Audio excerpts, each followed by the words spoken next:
I want to take a minute to thank you all for your loyalty, right? I really do appreciate the fact that even after so long of us not uploading, finally put a new podcast out and you guys are actually sitting here and listening, which means a lot to me. Actually, a few people messaged me now and say thank you for it, so that's actually quite cool to see. You know, I didn't think this podcast would go very far. I don't think it has gone that far just yet, but it's good to see. You know, it's refreshing. Speaking of refreshing, it would be even more refreshing if you would follow, like, subscribe, or if you're feeling really generous, leave a 5-star review, right? Or whatever ranking you think this podcast deserves. Because I don't know about you, but I really enjoy this and I really want to bring more valuable guests and more insight. And I obviously want to up the production quality and make everything nicer, you know, and give more experiences and more value. But I can only do that with your support. So I'm not asking you to give me hundreds of thousands. I'm not asking you to give me a cent, actually. All I'm asking is for you to take 2 to 5 seconds. Obviously, your time is actually more valuable, in my opinion. 2 to 5 seconds just to leave a review, right? It would mean the world to me. Or subscribe or comment. Do something nice. Because again, the more engagement, the more support, the further this podcast goes, which means the better the guests that come on. So yes, and if you have any suggestions for any guests that you want on the podcast, comment and we'll reach out to them, guaranteed. And then we might not get them, we might get them, but we'll definitely reach out and we'll try our hardest. Okay, so in this episode, Andrew Truong from One Out Training, wonderful person. I've really enjoyed our interview. He killed me in a workout beforehand and we finished our workout afterwards as well. And this podcast has been in the works for a while now, so we've managed to mitigate most of the audio issues, but yes, this is a very valuable podcast and I truly believe you will enjoy this one. So without further ado, my name's Tom Barclay and you're listening to the Flight Path Podcast. Buckle up.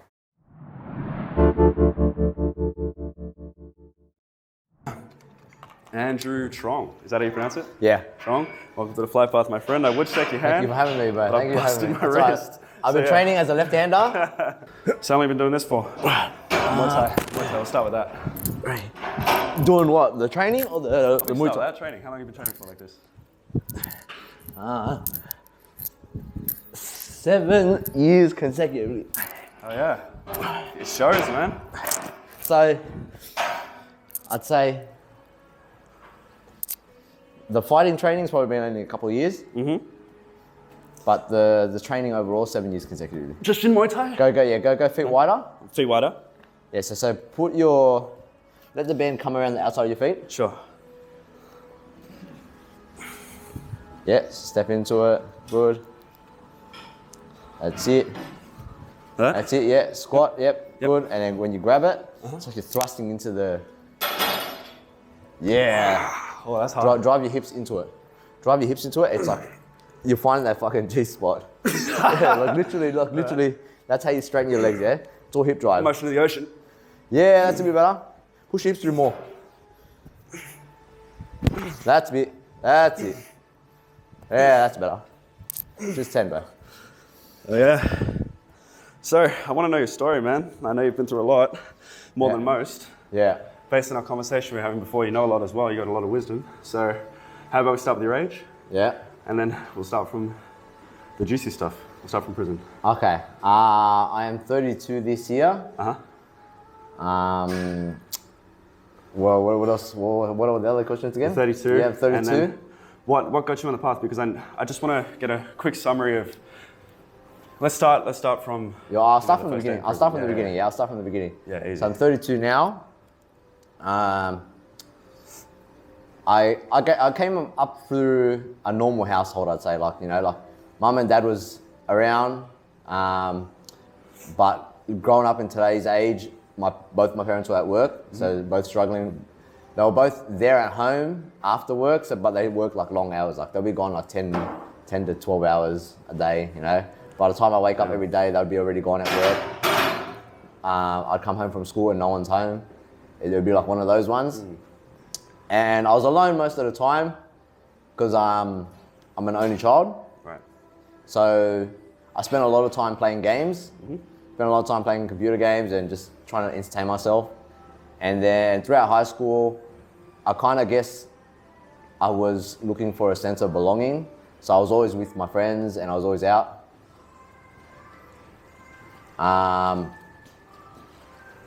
It's all good. We've got microphones anyway, so. Yeah. So anyways, spent a lot of time with my friends throughout high school when I kind of like had a sense of belonging. I guess after high school, because I had those friendships, I kind of fell into the social scene a lot more, and I became more sociable. And I just always wanted to be around people because at home I was always alone. And I guess that led me down to the path of selling drugs. Far out. Yeah. So like, you know, when you're in more social scenes, and then, you know, at the time, you know, you need money to live. Yeah, so and especially like, you know, when you're at uni, to go to these parties, to go to the clubbing all the time. It's Yeah. expensive, bro, to buy drinks, you know. And I guess that led me to selling drugs because I saw an opportunity in the market at the rave scenes, like, you know, who was everyone buying off, or fucking I could be that guy to supply it to everyone. So I guess that's what led me to that path, and you know, quick fix of money. And then I got arrested for a firearm, but like they searched my house for drugs, but they found a firearm. And then I got bail for that under this loophole. So I got out, and it didn't like do that long. It was like a week in jail. I'd done nothing, you know. I didn't learn my lesson.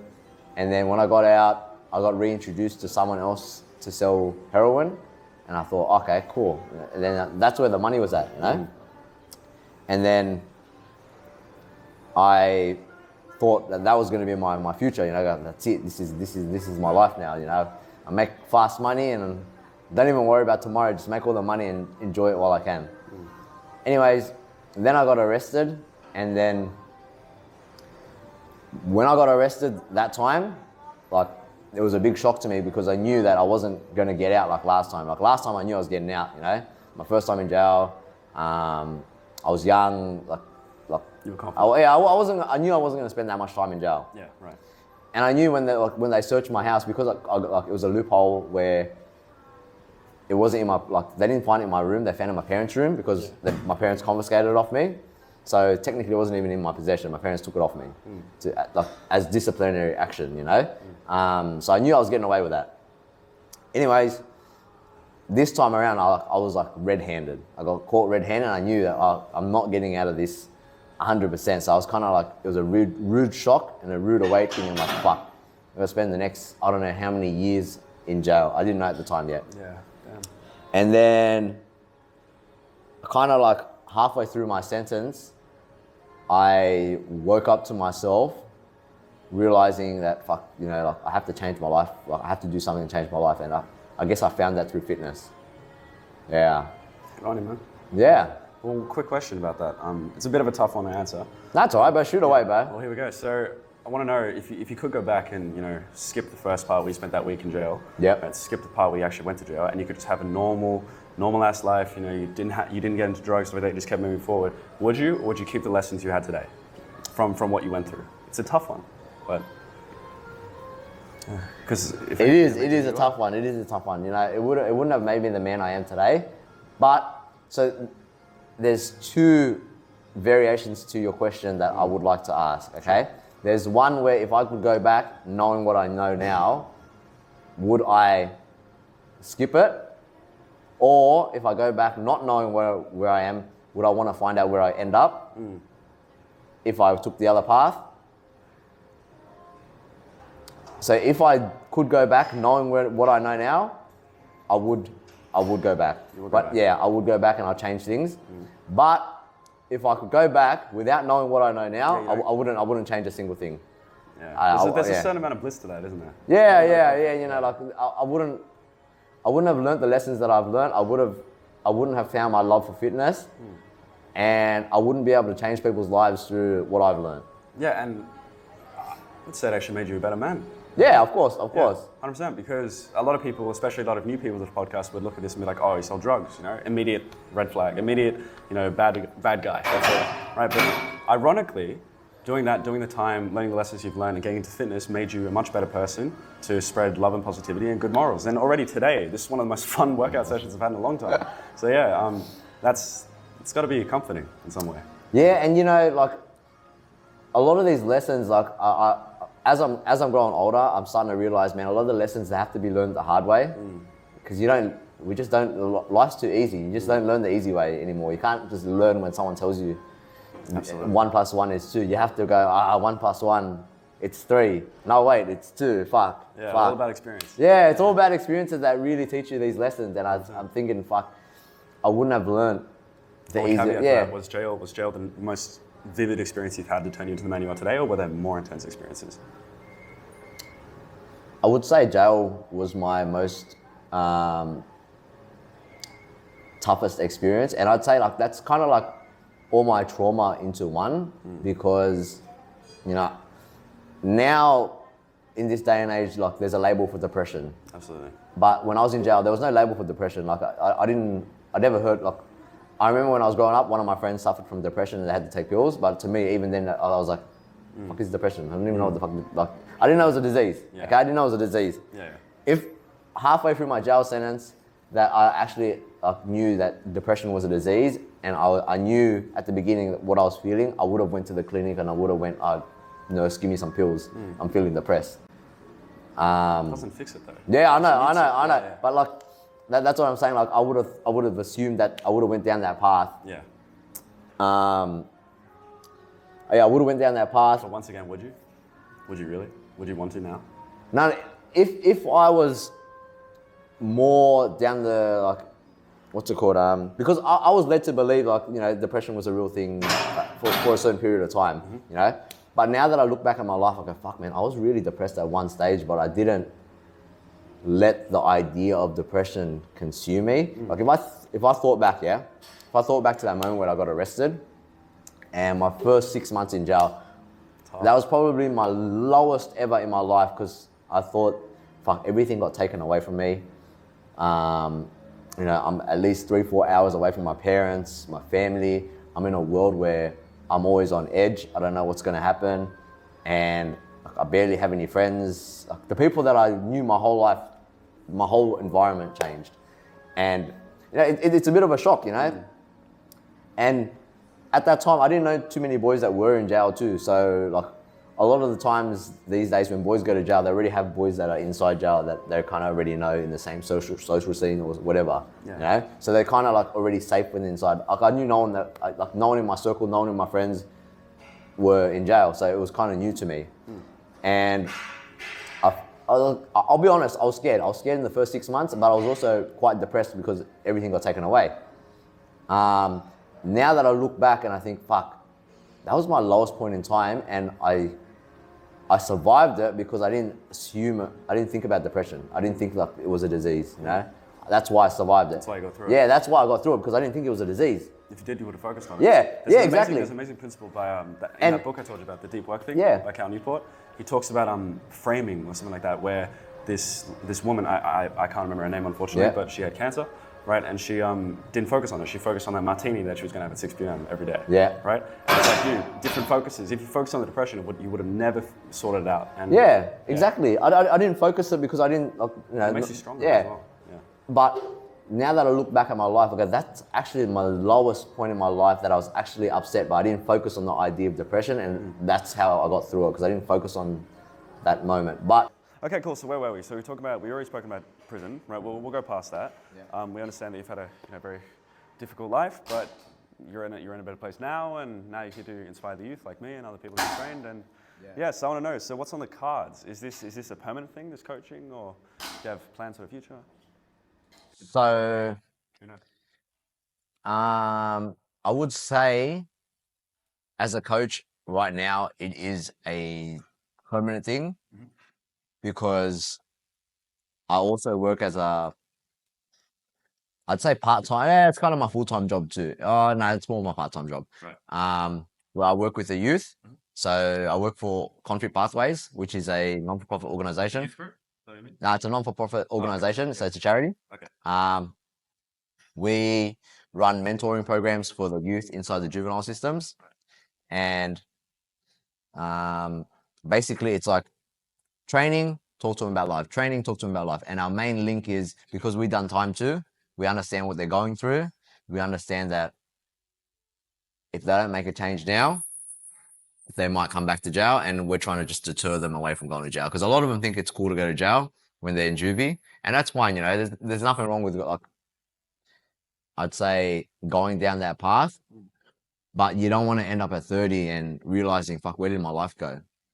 When you don't want to have that realization where you wasted so much of your life and going in and out when you could have been something more and special, you know. Because as men, but we don't really mature until we're 30. Yeah, we don't really mature until we're 30. We don't start asking all these questions until we're 30. And I wish I had someone there to teach me when I was younger or guide me when I was younger, because then I wouldn't have probably ended up there. You know, I had no real male mentor to guide me through my 20s. And when I look back, I wish I had someone like myself. Because now, like, I mean, I'm at a stage in my life where I'm looking at people when I'm following down certain paths that I want to go down, you know, because social media has made it so easy to find mentors or find people to that you resonate with, and you want to go down the path that they're already further down. Absolutely. And I wish I had someone like myself to guide me when I was younger. So that's my, I say, my part-time thing that I do. And when I do that, it really helps with my coaching too, because you know, you got to really guide these kids and teach them about mindset and teach them what's important about life. And then that translates over into my coaching business too, because as a coach, you know, I'm helping struggling people every day who want to get into fitness, who don't know what to do, who don't know that the mind needs to change before the body changes. You know, these lifestyle habits need to be implemented before they start changing their life. So, you know, they work hand in hand. So that's what I'm trying to put together and really like build up my coaching business. Far out, man. Far out. Who's guiding you? Sorry? Who's guiding you? Oh, Tate. Yeah. Tate. I think Tate's a lot of us feel the same way. Yeah. Why is that? I feel like, you know what? I'm gonna go back to the first time that I found a couple of his videos. Yeah. So obviously we all found him on TikTok. Yeah, we obviously. Yeah. But when I found him, initially at the time I was vegan, so I didn't like his video because what the fuck is this cunt talking to me about fucking being a vegan? You know, fuck this cunt, fuck this bold motherfucker. Yeah. Anyways, so after a couple of videos, he started speaking some truth in other areas of life and like relationship dynamics between men and women and being a man and like training and all of that. And I thought, oh, so he does have like some valid points, but I don't agree with the fucking vegan thing. I really didn't agree with it. So because he had this lifestyle that he was also showing, I decided to do my research. And I'm not the type of person to fucking watch a video, dislike someone, and then disprove them. I like to do my research on why I dislike someone. Yeah. Because this is a lesson that I learned in jail, and I carry this on with my life now. So when I was in jail, there's a lot of disagreements that happen in jail. Okay. And it's normal because everyone has a different belief because they walk a different path to get to that belief. And I realized that, like, fuck, what? Like, I had different cellies who thought differently, who just had different opinions about certain topics. And instead of like me arguing with my cellie and getting angry about it, I always took a step back and I thought, why does my cellie believe that the relationship dynamic between that guy on TV and that girl should be like this? You know, I always ask myself why. Instead of having an argument, I ask myself why. I go, how did he come to this belief? What happened in his life for him to come to this belief? And then, yeah. So I always question why people had a certain belief. Anyways, and then when I started seeing Tate's videos, I was like, why does this guy have this belief? So I started doing research into him. I'm like, fuck, this guy's lived a fucking extraordinary life. And I really fucked with it. And then so I started listening and doing more and more research. And then that's why when I see people who hate Tate, I go, bro, you're fucking living a life, bro. You don't even know how to do research on why you dislike someone. You don't even know how to research, you know? If something triggers you, you need to understand why. Yeah, so I'm that type of person. If something triggers me, I need to understand why I feel this trigger. So, and a lot of people don't know how to do that. Anyways, so going back to your question, what was the question? Why did I feel... No, who's guiding you? Oh, yeah, Tate. So, yeah. So, and then because I started understanding and realizing that this guy has a lot of the beliefs that I also carry too, but he's lived kind of like a similar lifestyle, not similar lifestyle, like, I'd say the fitness aspect of it, I really agreed with, like training really hard. And even the relationship dynamic, I was agreeing with too, between men and women.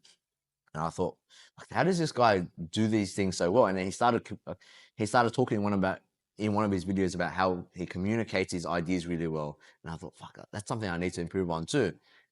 and he has all the things that I've always wanted in my life. And I thought, oh, you know what? This is the guy that I need to be listening to, because he's a lot further down the path that I have, like the goals that I've set for myself, where I want to be. He's gone there. He's gone there, and he's further along. I need to follow this guy. So that's why I agree with a lot of his messaging. And yeah. That's wonderful, man. Yeah, it's always great because a lot of people automatically think, oh, you're a Tate follower, you know, you're this, you're that. Yeah. It's all money. But really, you've learned Self-development. not just that, like you've also admitted to the fact that you have a way to go. A lot of men, at least, again, I'm young, so I wouldn't know, but a lot of men, I would assume, like to pretend they're someone that they're not, you know? Yeah. Pretend they're someone that they're not, sorry. And it's good that you're admitting to that. Like we've all got room to grow. You know, you never fully finished developing. So I still need to master the finance game. You know, I'd say I'm not as far as, you know, where he is at the age of 27, 28. You know, when he made his first million, I'm so far off.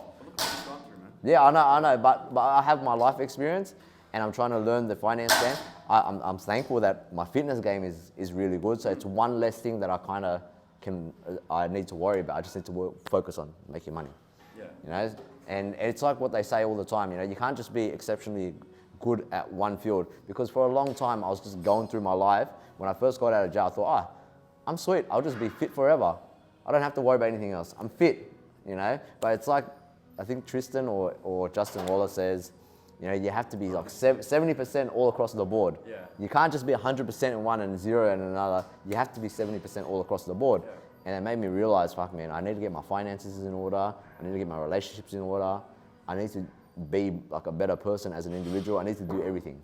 Well, there's one thing that reminds me of that when you said the 70% across the board. It reminded me of I saw it in Kelly Paronis' video with who is he? Luke Gummer, right? Yeah. And Luke said you need to upgrade your character. Yeah. Right? And it's all stats and this. I actually think Tate said it, and then Luke said it, and then Caleb saw it in his video. But that I mean, complete relation to that. So how far across the board, like on the progress meter, are you to optimal Andrew? Okay, cool. So I'm gonna say. It's kind of funny that yours is Andrew Truong and he's Andrew Tate. That's kind of funny. Yeah. You know what? When I first seen him, the link was. I was like, fuck. Yeah. You know what? When I first seen him, like when he first blew up, before him, I was never really proud that my name was Andrew, because I thought it was just a common name. It's just a common name. It's just a common name. Like there was no one in history that became exceptional. Like, you know, like if you named your son Genghis Khan, it's like, fuck, you got the name of a warrior. Yeah. Or like, you know how like people name their kids after William, like William the Conqueror, or like, you know what I mean? Like these famous, or Alexander the Great. You know, you have this amazing name from a previous historical hero. Yeah. And there was nothing great about the name Andrew. And then this guy came along, and I was like, representing Andrews everywhere. Yeah. My name's Andrew. But yeah. So would you say he's your main role model? He's my main role. Is he the one role model you have? Can you think of two more? Look, I'd say his team or his brother. Yeah. But if I had to say like a different role model for a different path. Tough question, man. It's a tough one because like all the guys that he fucks with, I listen and I watch all their content because I know they have like similar values as him. Justin, Shooter. Yeah. What's his name? Sartorial Shooter. Yeah. Luke, Tristan, Andrew. Yeah.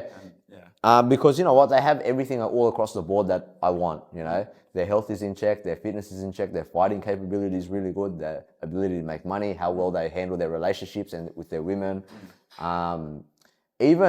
Even the fact that they can handle guns really well. Yeah. Like, you know, I'm like, fuck, I want to do that too, you know? So like they have like everything all across. It's violence. It doesn't make you violent. It makes you prepared, you know? Yeah, it just makes you prepared for life, you know? Yeah. Even then, I just want to be able to handle a gun. Like I just want to know how to handle it, you know? Yeah.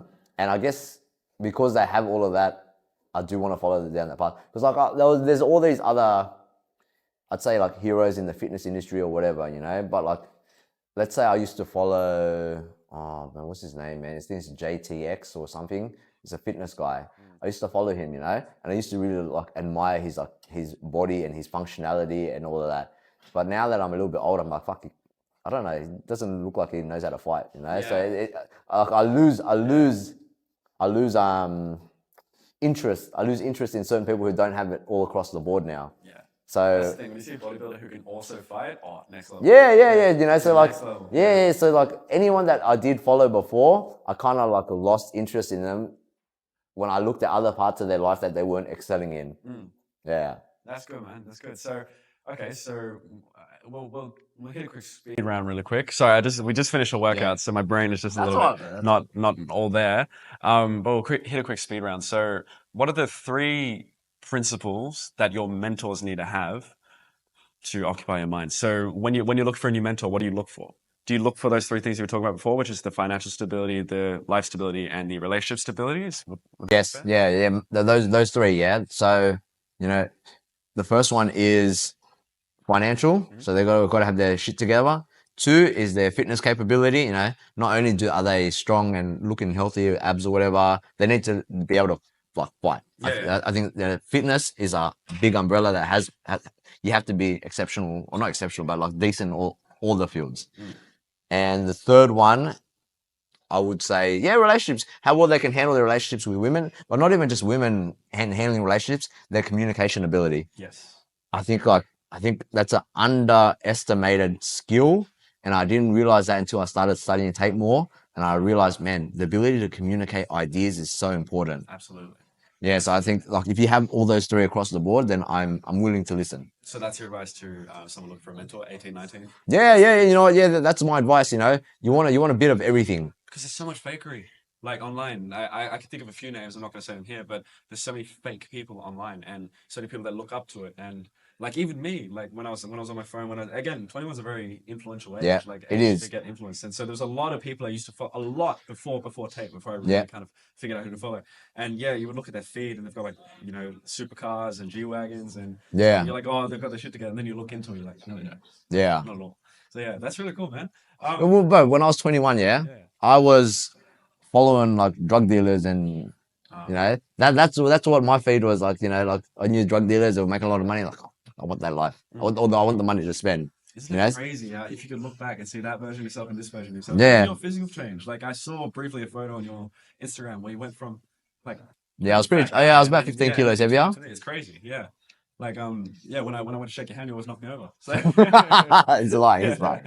Yeah, man. But nah, like that's incredible. I'm at a loss for words for what to ask you. Like, you know, we've already spoken about fitness and your if you want to watch his content as well, and an hour training. 1 hour training, yeah. 1 hour training. I'll tag you in the comments as well. Your content is wonderful for that kind of training purpose. But let's go with advice. So if you had 3 pieces of advice for a young person, 18 and 19, just got out of school, just trying to figure out what to do, about to go on the path. Yeah. Just think of the people that you train at ConFit. Yeah. Okay. Cool. What would be your advice to those people? So I'll give 3 bits of advice. The first one that I kind of repeat into their heads, and I kind of repeat this into like even family members like when I offer members of my family advice on situations that they're dealing with. You need to be able to see 5 moves into the future. So 5 steps ahead. I like that. You need to be able to see it, because if you don't see that 5 step, like where you're going to be in 5 steps, how can you handle the situation? Like, that's really good. Yeah, how can you handle the situation if you don't see 5 steps in? I'll give you an example. Yeah, I'm sorry that I'm going to have to talk about this one. No, it's good. Okay, do you want to move around and do it? No, I'm going to have to talk about this one. Okay, this is content. I love to hear this. So,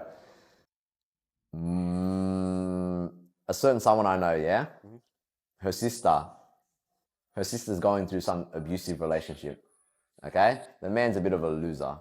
Okay, smokes weed, fucking does nothing with his life, gambles his money away. He's a drop kick. Anyways, they got a kid together. Okay, this girl and this guy, they have a kid together. Okay. Anyways, she put an AVO on him. Look, I'm not for fucking calling the cops. Okay, I'm not for calling the cops. But if you don't have people in your life to help you handle that situation, so you're gonna have to call the cops. I understand, whatever. But I'm not for someone who like calls the cops. But I understand she's a girl. She needs help. Whatever. Anyways, and I was offering her advice. Okay, you need to see 5 steps in the future. Yeah. So what are you gonna do? Fucking, what, you're gonna let him continuously abuse you because he still continuously abuses her. Okay, he still continues. Like, what, you're gonna just let that happen? And I was like, look, if you go call the cops, okay, and I'm not promoting this, okay, if you call the cops, yeah, what's going to happen? He's going to leave you alone. Cool. And then he might go to jail. Cool. He might be a better person after that. Look at me. I'm a fantastic person after going to jail. Yeah. And then, but I gave her a second option. My second option was, give me his number. Let me handle it. Okay? Let me speak to him. Okay? Because I feel like I have a good way. I'm getting better as I grow older. My way of handling a situation, and I don't take the violent route. Yeah, good. I never take the violent route. But that's why I train so hard. You know, I train so hard. So if the violent route had to happen, I'm ready. Jordan Peterson said that. Yeah. You need to be a monster, but also you need to be capable Yeah. of violence. But I always take the non-violent route. Yeah. Okay. But the only way he would listen to me is if he knew that I was capable of violence, but I was just using words the whole way through. And I was like, look, you have to see 5 moves into the future. You know, if you're not gonna, if you can see that I can handle the situation, then just let me handle it, and everyone's gonna win. You know, but they can't see. This girl can't see 5 moves into the future. It stresses me out. Well, it's a learned skill, man. Like, it only comes through experience, and you're lucky enough to have that experience. Yeah, and you know, I say that to the kids too. I go, you got to see 5 moves into the future, you know, and that 5 moves might be 5 years.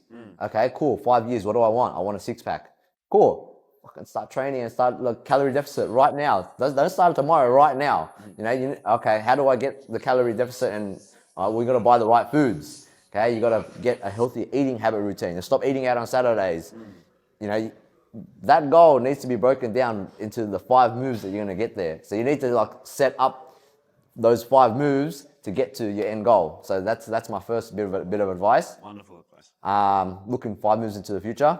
The second one would be taking the blame for everything.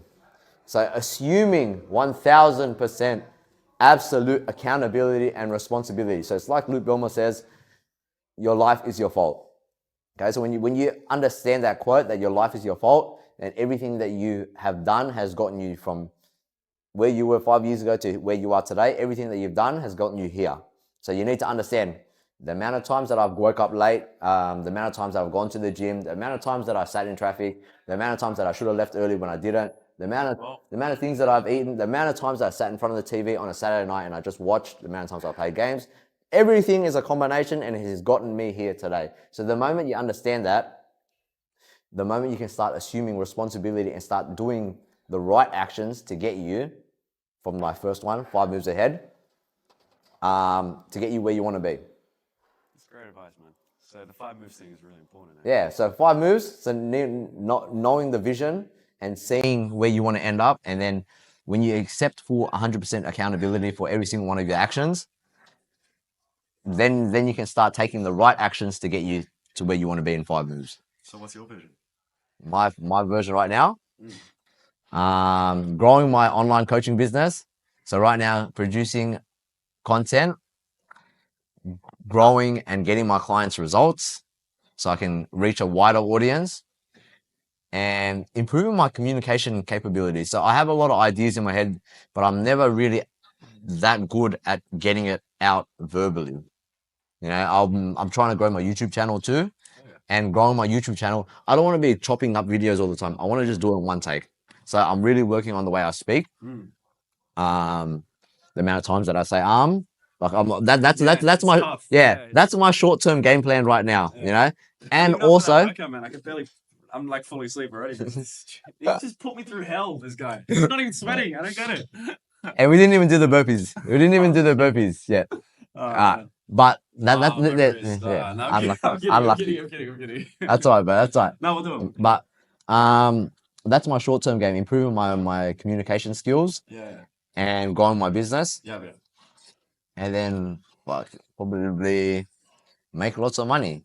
Yeah, make lots of money. What's the money for? Is it an enabler, or you just want to have some fun? Like, what's the policy? You know, I actually haven't left the country since I got out of jail. So I've been out of jail I got out in 2018. It's 2023 now, so it's been 4 to 5 years. I have not left the state either.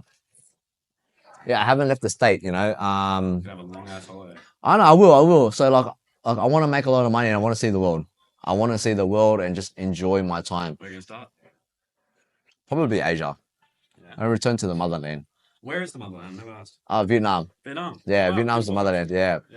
So I'm gonna return to the motherland, and I'm just gonna do a trip all throughout Southeast Asia, then up to the northern parts of Asia, I'd love to go to Russia, go through Europe, Yeah. make my way down to Africa, and then probably go through South America.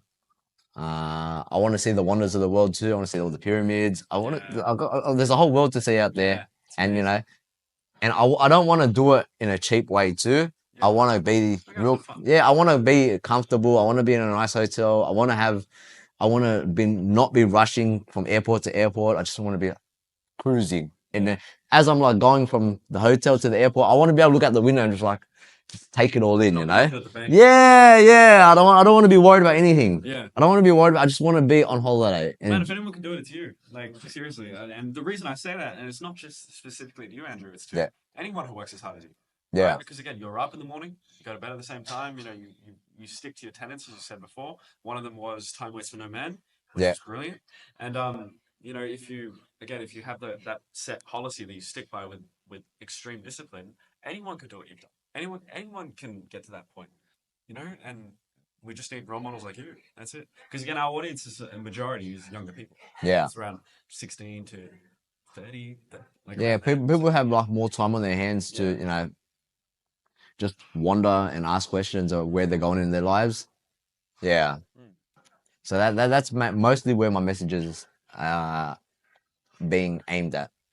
Yeah. So I want to go quickly back, and we'll wrap up pretty soon. But I want to go back to the prison story because there's a question that just popped into my mind. When you first got in, and even the first month, I'd imagine, where you're acclimatizing to it. Yeah. You've already talked about the depression you got. How'd you deal with the anxiety of it? Always looking over your shoulder. Have you always had to look over your shoulder? Yeah, I was. No. Yeah, you know what? So I've always had the anxiety. So when I was outside selling drugs, I've always had the anxiety of like looking over my shoulder, worried about cops and shit. So that's always been there. And I'd say like how I handled it was, well, it's always going to be there. It comes with the job. It comes with the job. So you got to get used to it. One way or another, you're always going to be looking over your shoulder.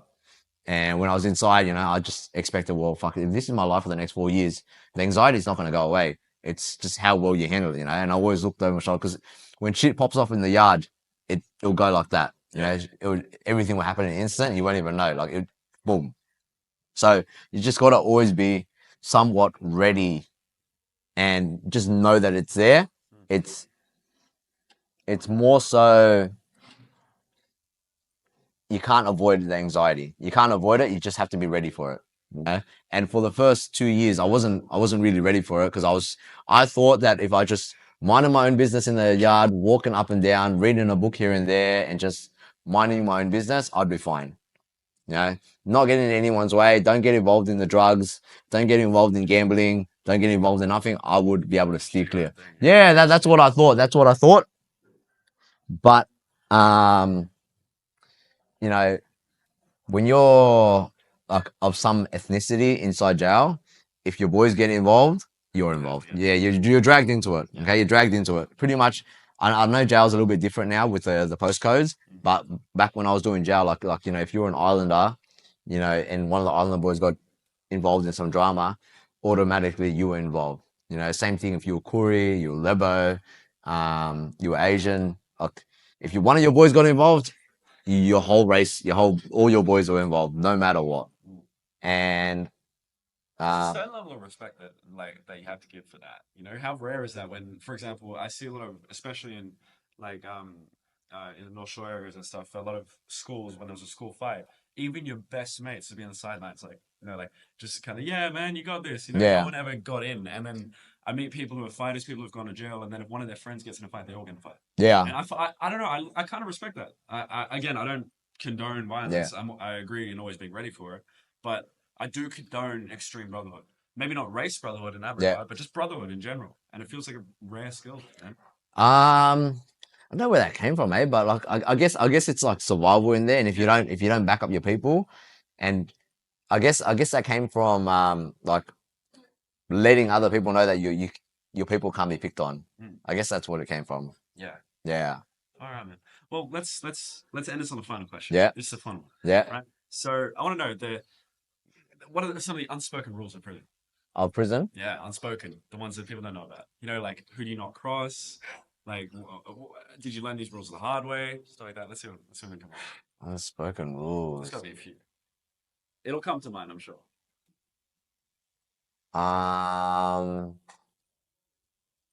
So usually, I wouldn't say it's unspoken because it's pretty fucking spoken. Okay, spoken rules. It's pretty out there. Yeah. So like, the sweeper job would be like usually like back when I was doing time, the sweeper job would be like a very privileged job. Sweep. Like Yeah. So like it's called a sweeper job, but like this person just literally cleans the wing. Right. Okay, but they have privileges where they get to stay inside when everyone gets kicked out into the yard because they have to clean. Okay, and usually the people that get these jobs are like sometimes like the tough boys, you know, the bigger boys.